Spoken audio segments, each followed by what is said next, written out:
ಭಾರತೀಯ ಜನತಾ ಪಾರ್ಟಿಯ ಕಾರ್ಯಕರ್ತರ ಶಕ್ತಿ ಏನಿದೆ ಅನ್ನುವಂಥದ್ದನ್ನು ಇವತ್ತು ಬೆಳ್ತಂಗಡಿಯ ಕಾರ್ಯಕರ್ತರು ತೋರಿಸಿಕೊಟ್ಟಿದ್ದಾರೆ. ನಾನು ಒಬ್ಬ ಕ್ಷೇತ್ರದ ಜನಪ್ರತಿನಿಧಿಯಾಗಿ ಒಬ್ಬ ಕಾರ್ಯಕರ್ತನಿಗೆ ವಿನಾಕಾರಣ ಜೈಲಿಗೆ ಹಾಕಿದರೆ ಆ ಕಾರ್ಯಕರ್ತನ ಜೊತೆ ಜೈಲಿನಲ್ಲೂ ಸ್ಟೇಷನಲ್ಲೂ ನಾನು ಹೋಗಿ ಈ ರೀತಿಯ ವಿನಾಕಾರಣದ ಪ್ರಕರಣಕ್ಕೆ ನಾನು ಖಂಡಿತವಾಗಿ ವಿರೋಧವನ್ನು ವ್ಯಕ್ತಪಡಿಸ್ತಕ್ಕಂಥ ಜವಾಬ್ದಾರಿ ಇದೆ ಎನ್ನುವ ಕಾರಣಕ್ಕೋಸ್ಕರನೇ ಈ ಕ್ಷೇತ್ರದ ಮತದಾರರು ನನ್ನನ್ನು ಗೆಲ್ಲಿಸಿರ್ತಕ್ಕಂಥದ್ದು.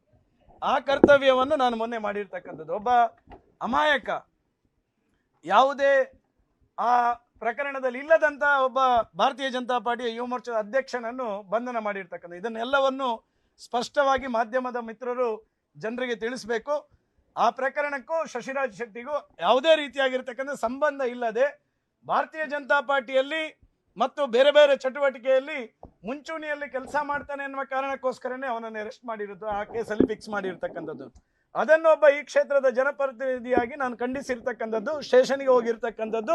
ಈ ರೀತಿ ವಿನಾಕಾರಣ ಕಾರ್ಯಕರ್ತರು ನೀವು ಅರೆಸ್ಟ್ ಮಾಡಿದರೆ ಖಂಡಿತ ನಾವು ಈ ರೀತಿಯ ದ್ವೇಷದ ಕಾಂಗ್ರೆಸ್ನ ರಾಜಕಾರಣವನ್ನು ಸಹಿಸೋದಿಲ್ಲ ಎನ್ನುವಂಥ ಎಚ್ಚರಿಕೆಯನ್ನು ಪೊಲೀಸ್ ಅಧಿಕಾರಿಗಳ ಮೂಲಕ ಸರ್ಕಾರಕ್ಕೆ ಕೊಟ್ಟಿರ್ತಕ್ಕಂಥದ್ದು.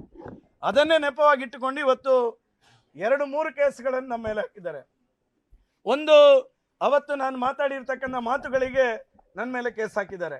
ನಾನು ಈ ಸಂದರ್ಭದಲ್ಲಿ ಮಾಧ್ಯಮದ ಮೂಲಕ ಕೇಳ್ತೇನೆ, ನಾನು ಅಧಿಕಾರಕ್ಕೋಸ್ಕರ ಪೊಲೀಸರಿಗೆ ಬೈದಿಲ್ಲ.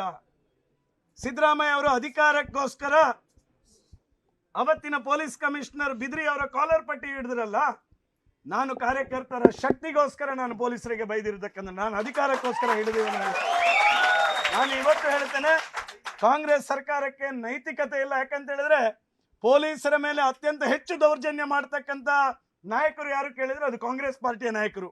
ಅವರು ಬಿಜೆಪಿಯ ನಾಯಕರಿಗೆ ಬುದ್ಧಿವಾದ ಹೇಳತಕ್ಕಂಥ ಅವಶ್ಯಕತೆ ಇಲ್ಲ. ನೀವು ಪೊಲೀಸ್ ಇಲಾಖೆಯನ್ನು ಇಟ್ಕೊಂಡು ಅವತ್ತಿನಿಂದ ಇವತ್ತಿನವರೆಗೆ, ತುರ್ತು ಪರಿಸ್ಥಿತಿನಿಂದ ಹಿಡಿದು ಇವತ್ತಿನವರೆಗೆ ನೀವು ಪೊಲೀಸ್ ಇಲಾಖೆಯನ್ನು ಇಟ್ಕೊಂಡು ಸಮಾಜವನ್ನು ದೌರ್ಜನ್ಯ ಮಾಡಿಕೊಂಡು ಬಂದಂಥ ಪಾರ್ಟಿ ಕಾಂಗ್ರೆಸ್ ಪಾರ್ಟಿ. ಇವತ್ತು ಮತ್ತೆ ನಾವೆಲ್ಲ ಒಬ್ಬ ಕಾರ್ಯಕರ್ತನಿಗೆ ನೋವಾಗಿದೆ ಅಂತ ಹೇಳುವ ಕಾರಣಕ್ಕೋಸ್ಕರ ನಾವು ಪ್ರತಿಭಟನೆಯನ್ನು ಮಾಡಿದರೆ ಪೊಲೀಸ್ ಇಲಾಖೆ ಕಾಂಗ್ರೆಸ್ನ ಒತ್ತಡದ ಮೂಲಕ ನಮಗೆ ಅನುಮತಿ ಕೊಡಲಿಲ್ಲ. ನಾನು ಕೇಳ್ತೇನೆ, ಇವತ್ತು ಈ ಜಿಲ್ಲೆಯ SP ಅವರಿಗೆ ಕೇಳ್ತೇನೆ, ಈ ಜಿಲ್ಲೆಯ ಉಸ್ತುವಾರಿ ಸಚಿವರಿಗೆ ಕೇಳ್ತೇನೆ. ನಾನು ಪ್ರಜ್ವಲ್ ರೇವಣ್ಣ ಅವರ ಪೆನ್ಡ್ರೈವ್ ಇಶ್ಯೂ ಆದಾಗ ಇದೇ ಚುನಾವಣೆ ನೀತಿ ಸಂಹಿತೆ ಇರಬೇಕಾದ್ರೆ ಕಾಂಗ್ರೆಸ್ ಪಾರ್ಟಿ ಇಡೀ ರಾಜ್ಯದಲ್ಲಿ ಪ್ರತಿಭಟನೆ ಮಾಡಿತ್ತಲ್ಲ, ಅವಾಗ ಯಾವ ನ್ಯಾಯ ಇತ್ತು, ಯಾವ ಕಾನೂನಿತ್ತು? ಆದರೆ ಬಿಜೆಪಿಯ ಕಾರ್ಯಕರ್ತನಿಗೆ ಅನ್ಯಾಯ ಆಗಿದೆ ಅಂತ ಹೇಳಿದಾಗ ನೀವು ಹೋರಾಟಕ್ಕೆ ಅನುಮತಿಯನ್ನು ಕೊಡೋದಿಲ್ಲ. ಇದು ಯಾವ ನ್ಯಾಯ ಸ್ವಾಮಿ? ನಾವು ಇಂಥ ಗೊಡ್ಡು ಬೆದರಿಕೆಗಳಿಗೆ ಹೆದರಿ ಮನೆಯಲ್ಲಿ ಕೂತ್ಕೊಳ್ತೇವೆ ಅಂತ ತಿಳ್ಕೊಂಡಿದ್ರು ಅವರು. ಆ ಕಾರಣಕ್ಕೋಸ್ಕರ ಬೆಳಿಗ್ಗೆ 144 ಸೆಕ್ಷನ್ ಜಾರಿ ಇದೆ ಅಂತೇಳಿ ಮೈಕದಲ್ಲಿ ಅನೌನ್ಸ್ ಮಾಡಿದ್ರು. ಬೇರೆ ಬೇರೆ ಸಾಮಾಜಿಕ ಜಾಲತಾಣದಲ್ಲಿ ನೀವು ಪ್ರತಿಭಟನೆಗೆ ಹೋದರೆ ಅರೆಸ್ಟ್ ಮಾಡ್ತೇವೆ ಅಂತ ಗೊಡ್ಡು ಬೆದರಿಕೆಗಳನ್ನು ಹಾಕಿದ್ರು. ಪ್ರಾಯಶಃ ನಮ್ಮ ಬೆಳ್ತಂಗಡಿಯ ಕಾರ್ಯಕರ್ತರು ಇದನ್ನೆಲ್ಲವನ್ನು ಬದಿಗಿಟ್ಟು 1,500 ಸಂಖ್ಯೆಯಲ್ಲಿ ಆ ಪ್ರತಿಭಟನೆಗೆ ಭಾಗವಹಿಸಿದ್ರು. ಆವಾಗಾಯಿತು ಇದು ನಮ್ಮ ಕೈ ಮೀರಿ ಹೋಗಿದೆ ಅಂತೇಳಿ ಅವರು ಸುಮ್ಮನೆ ಕೂತರು. ಸ್ವಾಮಿ, ನಾವು ಮಾಡಿರುವ ಪ್ರತಿಭಟನೆಯಿಂದ ಅವರು ಕೇಸ್ ಹಾಕಬೇಕಾದ್ರೆ ಅವರಿಗೆ ದಿನ ಎಷ್ಟಾಯಿತು? ಸಿದ್ದರಾಮಯ್ಯ ಅವರು ಬಂದು ಹೋದ ನಂತರ FIR ಮಾಡಿದ್ರು. ನಾಚಿಕೆ ಆಗಬೇಡ ನಿಮಗೆ? ತಾಕತ್ತಿದ್ರೆ ಭಾರತೀಯ ಜನತಾ ಪಾರ್ಟಿ ಶಾಸಕನ ಮೇಲೆ, ಕಾರ್ಯಕರ್ತರ ಮೇಲೆ ಕೇಸ್ ಹಾಕ್ಬೇಕಿದ್ರೆ ಸಿದ್ದರಾಮಯ್ಯ ಅವರು ಬರೋದಕ್ಕಿಂತ ಮುಂಚೆ ಕೇಸ್ ಹಾಕ್ಬೋದಿತ್ತಲ್ಲ ನಿಮಗೆ? ನೀವು ಯಾಕೆ ಹಾಕ್ಲಿಲ್ಲ ಅಂತ ಹೇಳಿದ್ರೆ ನಿಮಗೆ ಧೈರ್ಯ ಇಲ್ಲ. ಭಾರತೀಯ ಜನತಾ ಪಾರ್ಟಿಯ ಕಾರ್ಯಕರ್ತ, ಭಾರತೀಯ ಜನತಾ ಪಾರ್ಟಿಯ ನಾಯಕರನ್ನು ಮುಟ್ಟತಕ್ಕಂಥ ತಾಕತ್ತು ನಿಮಗಿಲ್ಲ. ಇವತ್ತು ನನಗೆ ಖುಷಿ ಇದೆ, ಬೆಳಿಗ್ಗೆಯಿಂದ ನಮ್ಮ ಕಾರ್ಯಕರ್ತರು ಒಂದು ಬಿಸ್ಕೆಟ್ ಅನ್ನು ಬಿರಿಯಾನಿ ರೀತಿಯಲ್ಲಿ ಸೇವನೆ ಮಾಡಿ ಇವತ್ತು ಸಂಜೆವರೆಗೆ ಇಲ್ಲಿ ಕೂತಿದ್ದಾರೆ ಅಂತ ಹೇಳಿದ್ರೆ ಅದು ನಮ್ಮ ಕಾರ್ಯಕರ್ತರ ತಾಕತ್ತು. ನಮ್ಮ ಕಾರ್ಯಕರ್ತರು ಯಾವುದೇ ರೀತಿಯಾಗಿರ್ತಕ್ಕಂಥ ಈ ರೀತಿಯ ಷಡ್ಯಂತ್ರಕ್ಕೆ ಬಲಿಯಾಗೋದಿಲ್ಲ. ಮತ್ತೆ ಅದನ್ನು ಸಮರ್ಥವಾಗಿ ಇವತ್ತು ಎದುರಿಸಿದ್ದಾರೆ. ಇವತ್ತು ಸುಮಾರು 9 ಪೊಲೀಸ್ ಬಸ್, ಸುಮಾರು ತುಕಡಿಗಳು, ಸುಮಾರು 25 ಸಬ್ ಇನ್ಸ್ಪೆಕ್ಟರ್ಗಳು, ಒಬ್ಬ DSP, 3-4 ಸರ್ಕಲ್ ಇನ್ಸ್ಪೆಕ್ಟರ್ಗಳು ಇವತ್ತು ಅರೆಸ್ಟ್ ಮಾಡಲಿಕ್ಕೆ ಇಲ್ಲಿ ನನ್ನ ಮನೆಗೆ ಬಂದಿದ್ರು. ಆದರೆ ಈ ಎಲ್ಲದಕ್ಕೂ ಇಲ್ಲಿ ಸೇರಿರ್ತಕ್ಕಂಥ ಕಾರ್ಯಕರ್ತರ ಶಕ್ತಿ ಅವರನ್ನು ಹಿಮ್ಮೆಟ್ಟಿಸಿ ಮತ್ತೆ ಪೊಲೀಸ್ ಸ್ಟೇಷನ್ಗೆ ಹೋಗುವ ಹಾಗೆ ಮಾಡಿದ್ರೆ ಅದು ನಮ್ಮ ಕಾರ್ಯಕರ್ತರ ಶಕ್ತಿ. ಕಾನೂನಿನಲ್ಲಿ ನಂಬಿಕೆ ಇದ್ದವನು. ನಾನು ಹೈಕೋರ್ಟ್ನಲ್ಲಿ ಕಾನೂನು ವೃತ್ತಿಯನ್ನು ಮಾಡಿ ಬಂದವನು. ನಾನು LLB ಶಿಕ್ಷಣ ಮಾಡಿದ್ರು. ನನಗೆ ಕಾನೂನಿನ ಬಗ್ಗೆ ಈ ಪೊಲೀಸ್ ಇಲಾಖೆ ಪಾಠ ಮಾಡಬೇಕಾದಂಥ ಅವಶ್ಯಕತೆ ಇಲ್ಲ. ಅವರೇನು ನೋಟಿಸ್ ಕೊಟ್ಟಿದ್ದಾರೆ, ನಮ್ಮ ವಕೀಲರಾಗಿರ್ತಕ್ಕಂಥ ಶಂಭು ಶರ್ಮಾ ಅವರು, ಅಗರ್ತರು, ಅಜಯ್ ಅವರು ಬೆಳಿಗ್ಗೆಯಿಂದ ಇಷ್ಟವರೆಗೆ ಪೊಲೀಸ್ ಅಧಿಕಾರಿಗಳಿಗೆ ಏನು ಕಾನೂನಿನಲ್ಲಿ ನೀವು ತಪ್ಪು ಮಾಡಿದರೆ ನಿಮಗೇನು ಶಿಕ್ಷೆ ಆಗ್ತದೆ ಅನ್ನುವಂಥ ಮನವರಿಕೆ ಮಾಡಿದಾಗ ಅವರಿಗೆ ಅನಿಸಿತ್ತು, ಯಾವುದೋ ಒಂದು ಉನ್ನತ ಅಧಿಕಾರಿಗಳ ಷಡ್ಯಂತ್ರಕ್ಕೆ ನಾವು ಬಲಿಯಾದರೆ ನಾವು ನಾಳೆ ಮನೆಯಲ್ಲಿ ಕೂತ್ಕೊಳ್ಬೇಕಾಗ್ತದೆ ಅನ್ನುವಂಥ ಅರಿವನ್ನು ನಮ್ಮ ವಕೀಲರು ಮೂಡಿಸಿರುವ ಕಾರಣಕ್ಕೋಸ್ಕರ ಇವತ್ತು ಕಾರ್ಯಕರ್ತರ ಈ ಒಂದು ಶಕ್ತಿಯನ್ನು ನೋಡಿ ಅವ್ರು ನಾವು ವಾಪಸ್ ಹೋಗ್ತೇವೆ, ನಾವು ಬಂಧನ ಮಾಡುವುದಿಲ್ಲ ಎನ್ನುವಂಥ ನಿರ್ಣಯವನ್ನು ಮಾಡಿದ್ದಾರೆ. ಇವತ್ತು ನಮ್ಮ ಜಿಲ್ಲೆಯ ಸಂಸತ್ ಸದಸ್ಯರು ನಳಿನ್ ಕುಮಾರ್ ಕಟೀಲ್ರು ಮಾಹಿತಿ ತಿಳಿಸಿದ ತಕ್ಷಣ ಇವತ್ತು ಇಲ್ಲಿ ಬಂದಿದ್ದಾರೆ. ಬಂಟ್ವಾಳದ ಶಾಸಕರಾಗಿರ್ತಕ್ಕಂಥ ರಾಜೇಶ್ ನಾಯ್ಕರು ಬಂದಿದ್ದಾರೆ. ಸುಳ್ಯದ ಶಾಸಕರಾಗಿರ್ತಕ್ಕಂಥ ಭಗೀರಥಿ ಅಕ್ಕ, ಬೆಂಗಳೂರು ದಕ್ಷಿಣದ ಶಾಸಕರಾಗಿರ್ತಕ್ಕಂಥ ವೇದವ್ಯಾಸ್ ಕಾಮತ್ ಬಂದಿದ್ದಾರೆ. ಮಾಜಿ ಶಾಸಕರಾಗಿರ್ತಕ್ಕಂಥ ಕ್ಯಾಪ್ಟನ್ ಗಣೇಶ್ ಕಾರ್ಣಿಕರು ಬಂದಿದ್ದಾರೆ. ಅದೇ ರೀತಿ ನಮ್ಮ ಮುಂದಿನ ಸಂಸದರಾಗಿರ್ತಕ್ಕಂಥ ಕ್ಯಾಪ್ಟನ್ ಬ್ರಿಜೇಶ್ ಚೌಟಾವಧಿ ಇದ್ದಾರೆ. ಅದೇ ನಮ್ಮ ಜಿಲ್ಲಾಧ್ಯಕ್ಷರಾಗಿರ್ತಕ್ಕಂಥ ಸತೀಶ್ ಕುಂಪಳ ಇದ್ದಾರೆ. ನಮ್ಮವರು ನಮ್ಮೆಲ್ಲರ ಅಣ್ಣ ಆಗಿರ್ತಕ್ಕಂಥ ಶಾಸಕರಾಗಿರ್ತಕ್ಕಂಥ ಪ್ರತಾಪ್ ಸಿಂಹರ ಅವರಿದ್ದಾರೆ. ಮಾಜಿ ಶಾಸಕರಾಗಿರ್ತಕ್ಕಂಥ ಸಂಜೀವ್ ಮಠಂದೂರ್ ಅವರಿದ್ದಾರೆ. ಹರಿಕೃಷ್ಣ ಬಂಟ್ವಾಳ್ರವರು ಇದ್ದಾರೆ.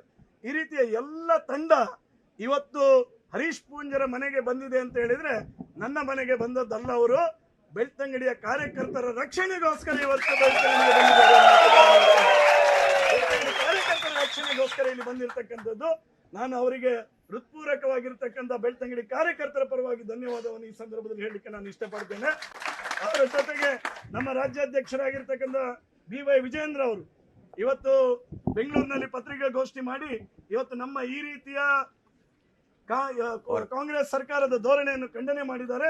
ನಿತ್ಯ ನಿರಂತರವಾಗಿ ಇವತ್ತು ಫೋನ್ನ ಮೂಲಕ ವಿಜೇಂದ್ರ ಅವರು ನಮ್ಮ ಸಂಪರ್ಕದಲ್ಲಿ ಇದ್ದುಕೊಂಡು ಒಬ್ಬ ಜನಪ್ರತಿನಿಧಿಗೆ ಶಕ್ತಿಯನ್ನು ತುಂಬತಕ್ಕಂಥ ಕೆಲಸವನ್ನು ವಿಜೇಂದ್ರ ಅವರು ಮಾಡಿದ್ದಾರೆ. ಬಹುಶಃ ನಾನು ಈ ಸಂದರ್ಭದಲ್ಲಿ ಬಂದಿರತಕ್ಕಂಥ ಎಲ್ಲ ಕಾರ್ಯಕರ್ತರಿಗೆ ಯಾವ ಸಂದರ್ಭದಲ್ಲೂ ನಿಮಗೆ ಧನ್ಯವಾದ ಕೊಡ್ಲಿಕ್ಕೆ ನನ್ನಿಂದ ಸಾಧ್ಯ ಇಲ್ಲ.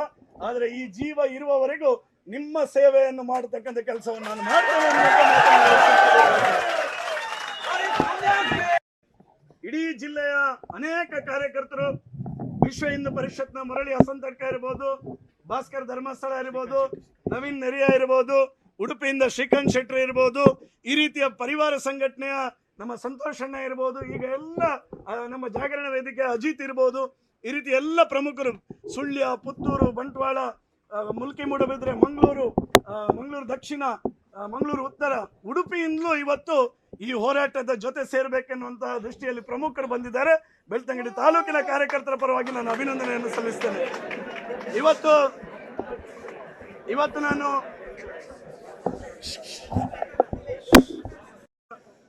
ದಕ್ಷಿಣ ಕನ್ನಡ ಜಿಲ್ಲೆ ಬೆಳ್ತಂಗಡಿ ಎಲ್ಲ ಮಾಧ್ಯಮದ ಮಿತ್ರರು ಪ್ರಾಯಶಃ ಬೆಳಗ್ಗಿನಿಂದ ಇಷ್ಟರವರೆಗೆ ಒಂದು ಜನಪ್ರತಿನಿಧಿಯನ್ನು ಬಂಧನ ಮಾಡತಕ್ಕಂಥ ಈ ಒಂದು ಹೈ ಡ್ರಾಮಾಕ್ಕೆ ಇಡೀ ರಾಜ್ಯದ ಕಣ್ಣು ತೆರೆಸ್ತಕ್ಕಂಥ ಕೆಲಸವನ್ನು ಮಾಡಿರ್ತಕ್ಕಂಥ ಎಲ್ಲ ಮಾಧ್ಯಮ ಬಂಧುಗಳಿಗೆ ನಾನು ಧನ್ಯವಾದವನ್ನು ಈ ಸಂದರ್ಭದಲ್ಲಿ ಹೇಳಲಿಕ್ಕೆ ನಾನು ಬಹಳ ಸಂತೋಷ ಪಡ್ತೇನೆ. ಯಾವುದಾದ್ರೂ ಕಾರ್ಯಕರ್ತರ ಮನಸ್ಸಿನ ಉದ್ವೇಗದಲ್ಲಿ ನಿಮಗೇನಾದರೂ ಒಂದು ಮಾತು ಹೇಳಿದ್ರೆ ಅದನ್ನು ಅವರ ಪರವಾಗಿ ಮಾಧ್ಯಮದ ಬಂಧುಗಳಿಗೆ ನಾವು ಕ್ಷಮೆಯನ್ನು ಸಹ ಕೇಳುತ್ತೇವೆ. ಯಾಕಂತ ಹೇಳಿದ್ರೆ ಈ ರೀತಿಯ ಉದ್ವೇಗದ ಸಂದರ್ಭದಲ್ಲಿ ಕಾರ್ಯಕರ್ತರು ತಪ್ಪಿ ಮಾತಾಡ್ತಕ್ಕಂಥದ್ದು ಸಹಜ.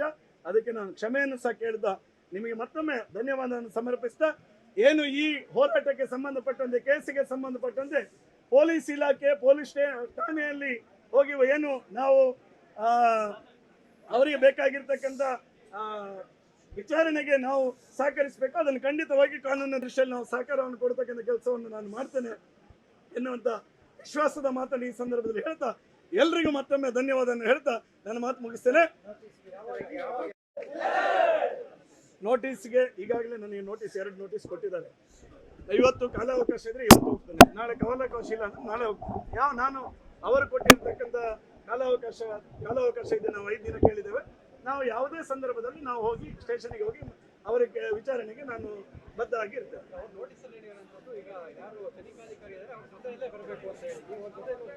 ಅವ್ರು ಹೋಗಿ ಆಯ್ತು. ನಾವಿನ್ನು ಏನಿದ್ರು ನಾವು ಇವತ್ತು ಹೋಗುದಿದ್ರೆ ನಾವೆಲ್ಲ ನಮ್ಮ ಜನಪ್ರತಿನಿಧಿಗಳ ಜೊತೆ ಹೋಗ್ತೇನೆ. ನಾಳೆ ಆದ್ರೆ ನಾವು ಯಾರಾದ್ರೂ ನಾವು ವಕೀಲರ ಜೊತೆ ಪ್ರಮುಖರಾಗಿ ಹೋಗ್ತೇವೆ. ಯಾವುದೇ ನಾನ್ ಬೇಲೇಬಲ್ ಸೆಕ್ಷನ್ ಇದ್ರೂ ಅದು 5 ವರ್ಷದ ಕೆಳಗೆ ಬರೋದ್ರಿಂದ ಅದಕ್ಕೆ ನೋಟಿಸ್ ಕೊಡದೆ ಅವರು ಯಾವುದೇ ರೀತಿಯಾಗಿರ್ತಕ್ಕಂಥ ಅರೆಸ್ಟ್ ಪ್ರಕ್ರಿಯೆ ಮಾಡುವಂತೆ. ನ್ಯೂಸ್ ಫಸ್ಟ್ ನಿರ್ಭೀತಿಯಿಂದ ನಿಮ್ಮ ಪರವಾಗಿ.